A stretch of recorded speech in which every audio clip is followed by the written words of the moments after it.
All right, so for our latest project, we're going to be taking a look at this very nice old Kenwood AM/FM stereo receiver. This is model KVR-A90R. And this will begin my personal projects as I work my way through those throughout the summer months. This unit, among a few others that will be featured in the next coming videos, come from my friend's shop. He has dozens of units laying around that have been abandoned. This one has about an 1/8-inch thick coat of dust on the top of it, and it's probably filthy on the inside as well. I would say it's been there for at least 12, 13 years, maybe even more than that. Most of these units were just abandoned as estimates being rejected, and the customers never came back to pick them up. And they have been slowly building up, and my only stipulation for taking any of these is that once you take it, whether it's fixed or not, don't bring it back. So what we're going to do in this video is we're going to see if we can figure out what's going on with this. I did not have an invoice taped to the top of it as most of these usually do, so I have no idea what's going on with it. And the number on the ID tag is gone, so anybody's guess as to what's going on. So we'll come in as always, we'll have a look at the controls in the front and the connections they provided in the back, and then we'll get started on it and see if we can figure out what's happening. As for our intro music this time, we're going to go back to 1981 for Def Leppard's second album, High and Dry. And one of my favorite tracks from this is On Through the Night, which ironically is the title of their first album.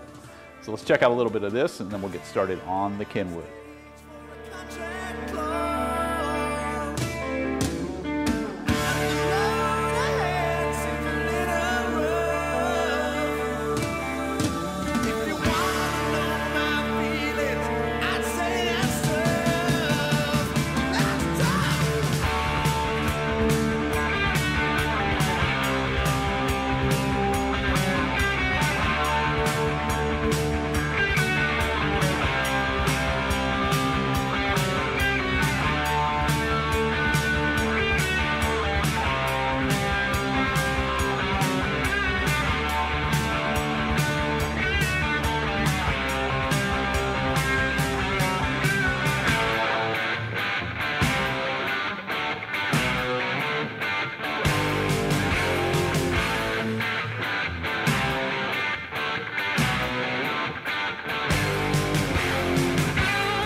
All right, let's go ahead and pick back up. We'll take a tour of the controls and features on the unit. We'll start on the far left here.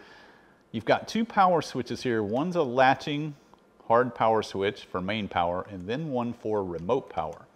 So apparently you'll need this one turned on if you're going to use the remote control from across the room. Two speaker switches for A and B. Right below that is a 1/4-inch headphones jack. And then we have a 7-band built-in equalizer on the high side of things, 15 kilohertz on the low side, 60 hertz. And you get a button here to switch between the position of the EQ or the spectrum analyzer. There's a peak hold switch as well, and then the adjustment up and down for each one of the bands. To the right of that, you have the FM, AM, preset scan, auto manual, and direct. Basically everything involved in tuning the AM/FM tuner in this, and as well as the presets over here. And they give you 2 banks of those. And from the right of that, you're going to get memory, loudness, presence, and then 3 presets for the EQ. So you can kind of, change up the equalizer and then save some of those presets in the memory here. And we have an EQ record switch in case you want to loop the effects of the equalizer back into your tape deck and record that. And then of course just an equalizer on and off switch. You get basically 6 sources with this: CD auxiliary, tuner, phono, tape 2, which is a monitor, tape 1, and then video. Video also has a small switch to the right of it that allows you to select between 2 composite video sources. You have a cartridge switch here for MC, MM, synthetic stereo, and then volume up and down. Everything is basically logic controlled, including the volume. And then we have a muting switch and the remote window and the balance here. They have this basically laid out as audio video computer control center. So putting a few fancy names on it. Let's go ahead and spin it around and we'll have a look at the connections in the back. All right, picking up from the back of the unit, on the far left, they're going to give you the connections for your FM and AM antennas. There would normally be a little swing out antenna connected here that is no longer here, so it must have got lost in transition somewhere. And then all the connections for your sources: phono, CD auxiliary, tape 1, tape 2. And then over here you get VCR-A, record playback, and then you get the video in and the video out. And then VCR-B, in case you want to run the second VCR. You've got the same situation going on. You got record play and then composite in and out for the video. And then 2 monitor out jacks here, in case you want to run it to 2 different TVs.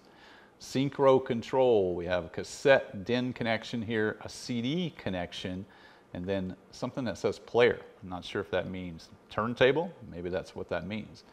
And then you get these type of locking type of connectors for your speakers, and it will do 2 sets of speakers and then 3 switched outlets across the top.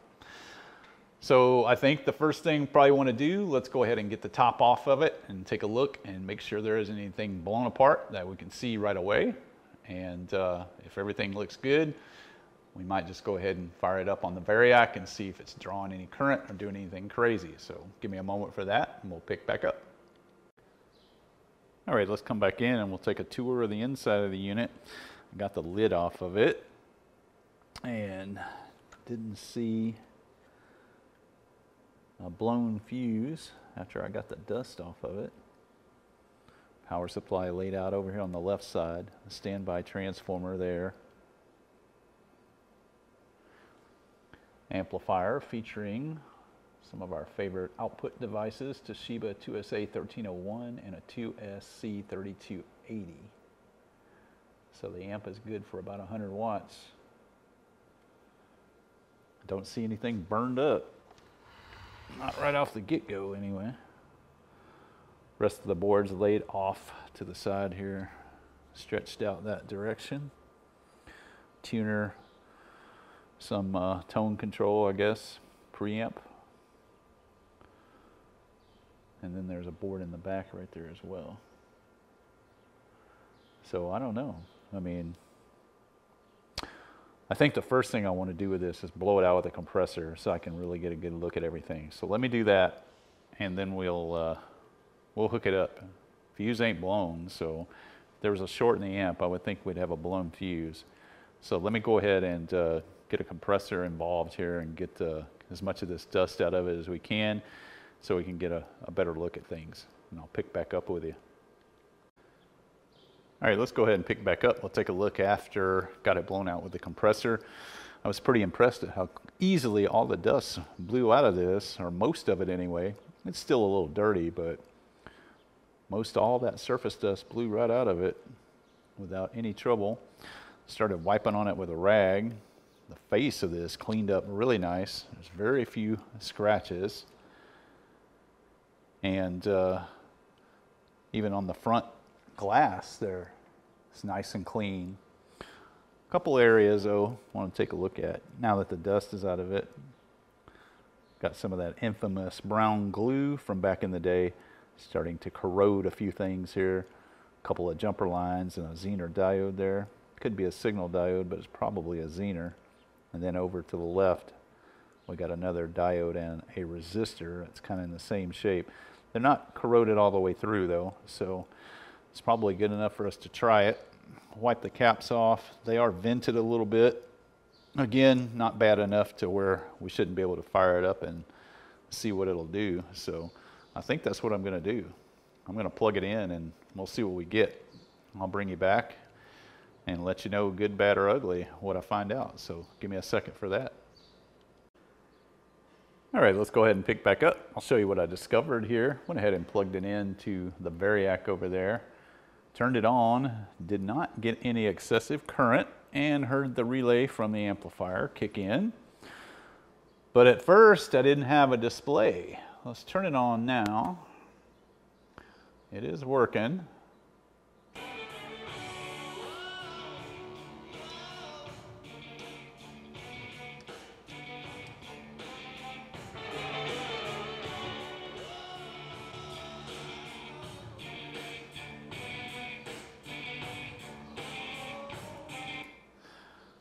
Yeah, when I first turned this on, I had no display whatsoever. And as it sat there a minute, then the display came back up. So I don't know if I have a loose connection, but I don't think I do. But I found that very odd that I didn't have a display right when I turned it on. So, but as far as the amplifier and all that, it all seems to be working just fine.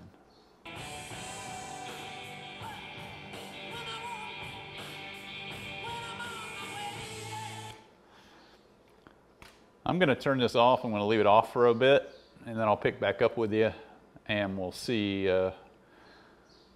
about this display thing. In the meantime, I'll pull up a service manual, and we'll see what is between the filament line of that vacuum tube and the power supply. But when I first turned that on, I didn't have a display. So there's something's going on. I don't know if we got a loose connection. We got a cap maybe.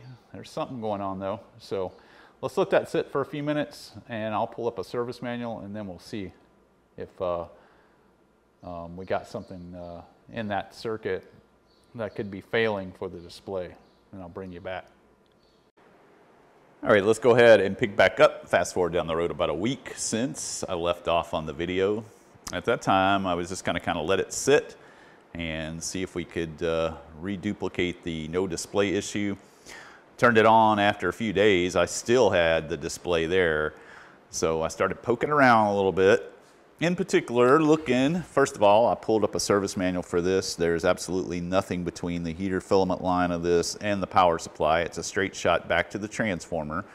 So there ain't anything there that will be causing it.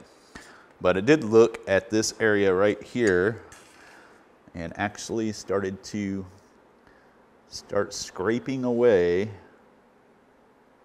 some of that glue, and that diode broke right in half. Now, I was not using a lot of aggressive force on this, just kind of chipping it away, but that glue was covering that diode, and of course it's corroded and it broke right in half. So once that occurred, after looking at the service manual, I decided to turn it back on, and then I had no display. So probably what has happened is this diode started to weaken or have issues because the glue was on it, and it took a while for the display to come up when I first turned it on due to that. That's one theory, probably the one that's the right one, but otherwise got no other real, outward signs of anything being wrong. I don't want to tear this whole display apart if there's not a loose connection there, and I really don't feel that there is. I really feel the problem is probably right here associated with the glue. So we're going to need a diode. I went ahead and popped these caps off the top of the capacitors here. There's a slight bulge there, but there isn't anything to raise any red flags about. The vents are still closed. There is no, outward venting of anything. So I think the next thing I want to do is, let's go ahead. I want to pull these out as well as this capacitor, because there's a couple other things that are kind of covered in glue here that definitely need some attention. I don't think those are corroded in half, but once we get them out, we can look at them a little bit better. This diode that is broken in half is an 8.2. I'll check and see if I have one. I believe I do. The one over here, I don't see a need to replace it. It did have some glue on it, but using basically the same force to chip the glue off of this one, it didn't break in half. It's still fairly intact there, including the resistor that's right next to it. So I don't think I'm going to mess with that. But I do want to get these caps off, these three, and get this glue chipped, you know, finish getting this glue cleaned up, because there's so much surrounding this one capacitor right here that it was kind of spreading over by this transistor. So let's do that. Set the camera up overhead and we'll start removing these three capacitors and a couple other components here. All right, so as we come back in, we'll go ahead and get started on, we'll take out the three caps first. We'll just use some solder wick for that. We'll start over here with this one.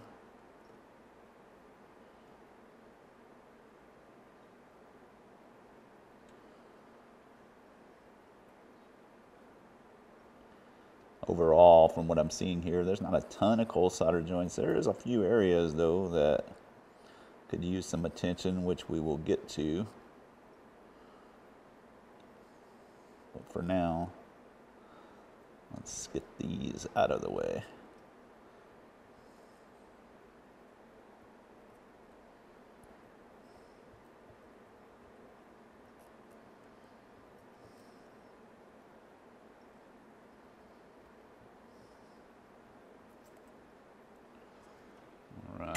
Snip that off.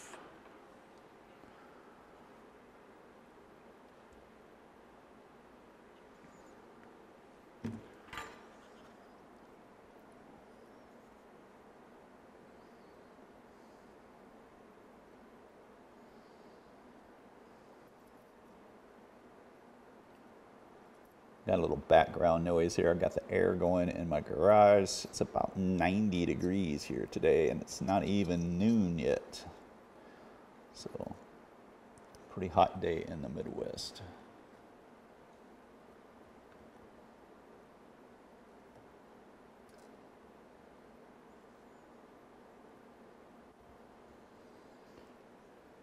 Let's see, get that out of there.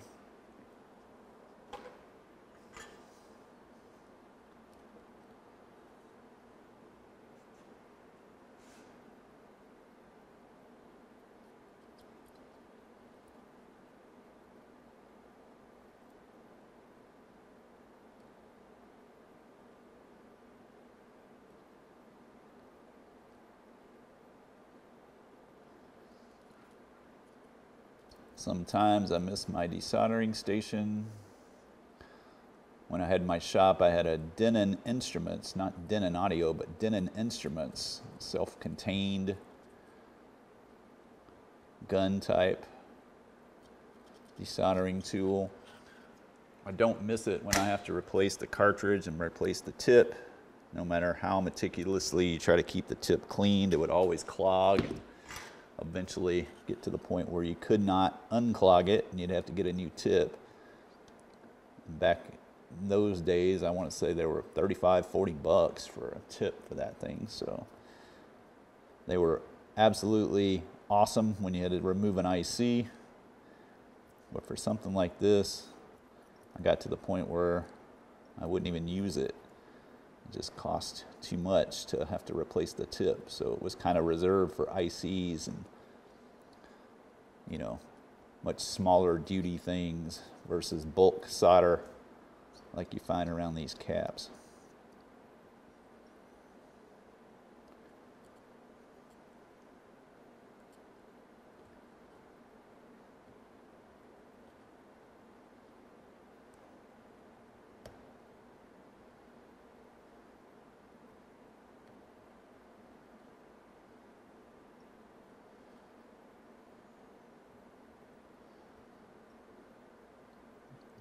One's not coming out too good, so might need to add a little drop of solder to it.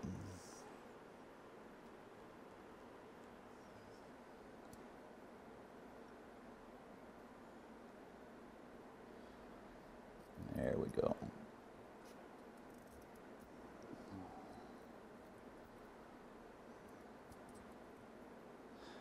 That should do it. All right, let me flip the receiver back over and then we'll remove these. All right, I got the receiver in position now. We should be able to just kind of gently work these out, but they are glued down, so the last thing we want to do is break the circuit board.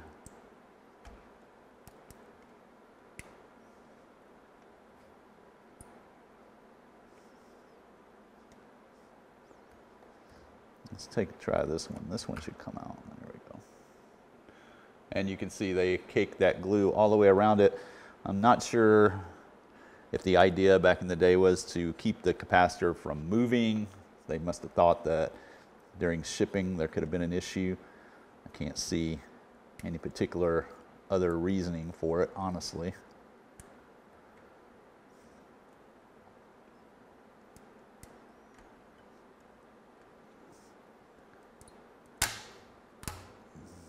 Go. Now this one. There you go. No crack in the board. Doesn't appear to be any damage to the capacitor itself. It looks fine. Look at this one. It looks okay. So now we can kind of get a better look at, in particular, these components over here. Of course, this thing does not want to agree, but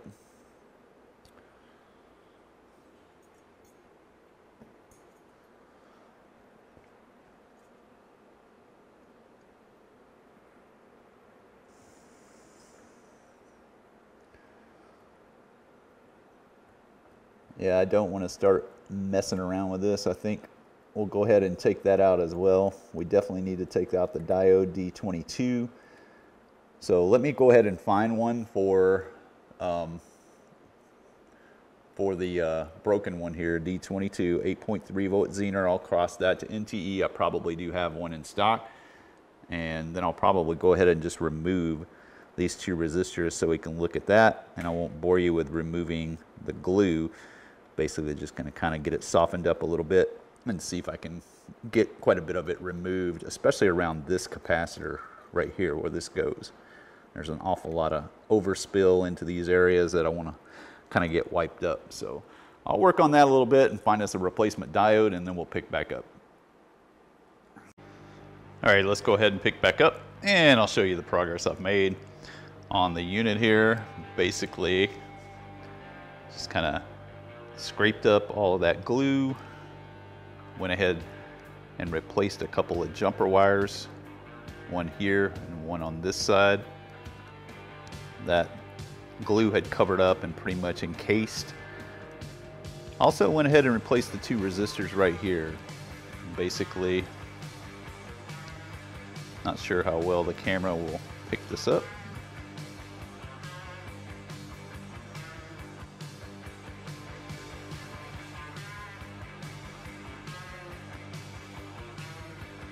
Started chopping away at it a little bit on this resistor lead, and then I didn't like the fact that I kind of gouged the resistor up, so I decided to just go ahead and change them both.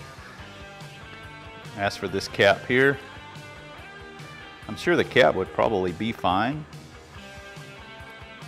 but I noticed something on the leads that didn't make me too happy, so found a very nice old used Elna cap, same value, that we're going to put in its place. And then kind of removed some of the glue from the main caps here. And as for our diode, 8.2 Zener does cross to a 5016A quarter watt Zener diode. Got one in stock. So I think I'm going to go ahead and populate everything and then flip the unit back over, and we'll solder it all back up, and we should have the display back. And if that's the case, maybe just do a quick idle current check on this. The manual says 18 millivolts. Make sure that that's good. And then we'll wrap it up, because everything on the amp worked. So let's do that. Let's go ahead and get everything soldered back up, get it put back into place, and then we'll check and see if we got it working. All right, let's go ahead and come back in and we'll get things soldered up here. Starting off with, we'll do the small cap first right quick here. I went ahead and cleaned up these connections so there wouldn't be that bulk of flux laying around.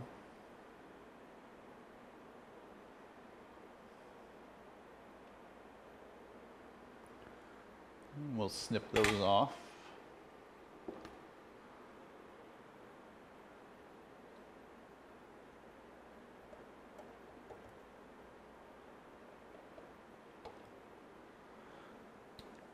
Get rid of those. Now we'll do the larger caps.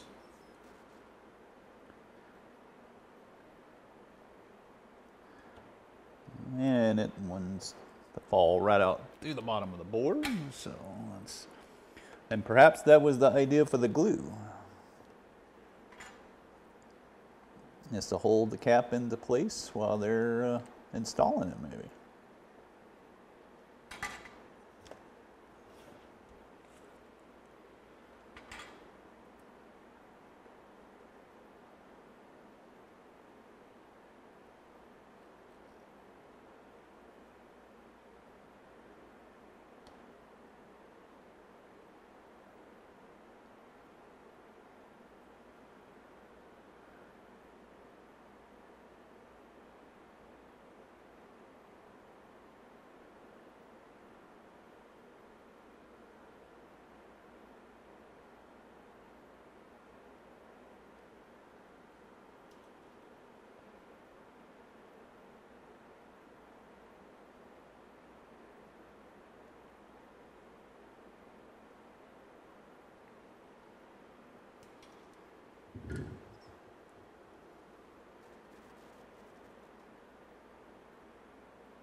Looks pretty good there.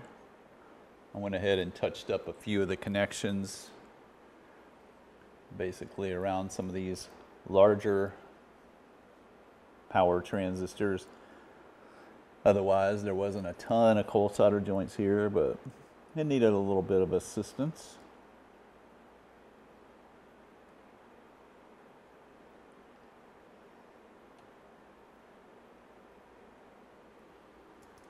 We'll wipe that off a little bit.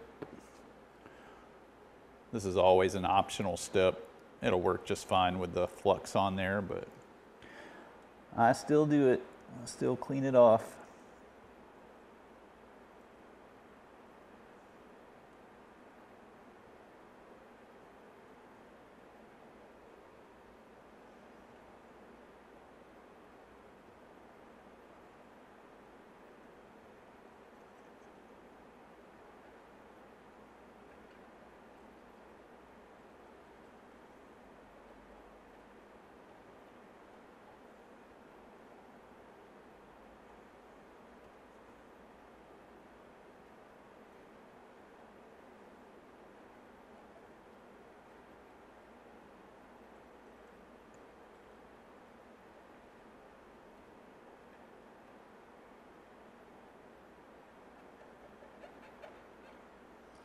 All right, that looks pretty good. Let's go ahead and I'll flip it back over and we'll fire it up and make sure we get our display back. As we are assuming that was the reason why it was a little sleepy when we first plugged it in and turned it on. So give me a second for that and we'll pick back up. All right, let's go ahead and pick back up. Got the receiver hooked up after we soldered everything back in, and the first thing you notice is how brighter the display is. And just by looking into the schematic, checking out that diode and what it's used for, it's part of a circuit that regulates voltage going into the display driver IC. as well as the display itself. So not sure, as the diode was breaking down from the glue or from being corroded, probably weren't getting the proper voltage we needed there. And that would certainly explain why when I first turned it on, it didn't work at all. It took a while for that diode probably to start conducting, and then at that point it started working, but just not this bright. Did take a look at the idle current, one side 17.6, the other side 18.9. So just tweaked them both to around 18, and there was no issues at all doing that. It adjusted very nicely right to where it needs to be. So one that Tom forgot got left behind at my friend's shop, and I'm not sure why this wasn't fixed, but it is a very nice receiver for back in the day. Nice spectrum analyzer here with a peak hold on it. And all of this works. I didn't go through the inputs one by one, but we will be using one of these as we do a final play test on it. But all the memory, all of this stuff works. So I saved a few presets in the EQ.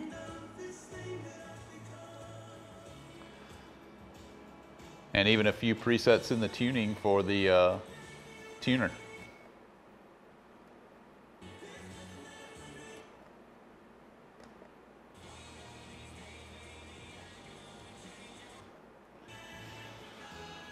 So very cool receiver. Let's go ahead and get the top and bottom covers on, and we'll do a final play test.